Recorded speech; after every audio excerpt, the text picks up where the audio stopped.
And we should also say that there have been some very close calls. The Secretary General said last year or something, we are one misunderstanding, one miscommunication away from nuclear annihilation. He's not kidding. You know, there was this one incident where the Soviet Union thought that we were attacking them, and there was one guy who resisted launching a counterstrike, and that one guy prevented nuclear annihilation.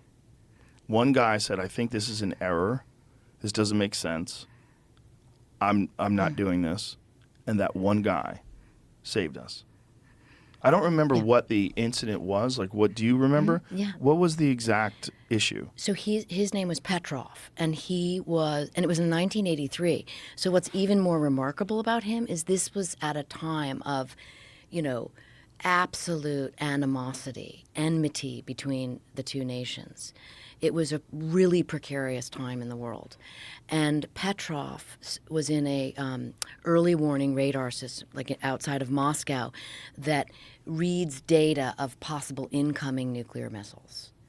And he saw what the radar screen, the radar scope was reading as 5 ICBMs coming from Wyoming.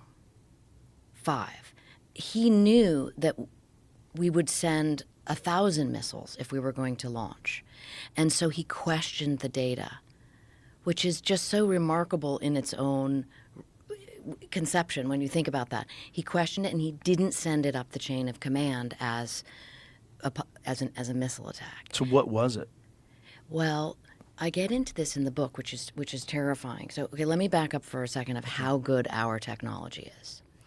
So we have a system in space, a satellite system called SBIRS, Space-Based Infrared Satellite System. It's like the Paul Revere of the 21st century.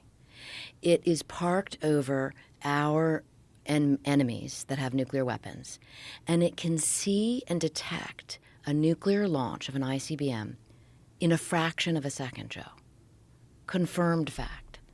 That's why nuclear war begins and ends in 72 minutes, because the SBIRS satellite system sees the launch, and then the U.S. Nuclear Command and Control goes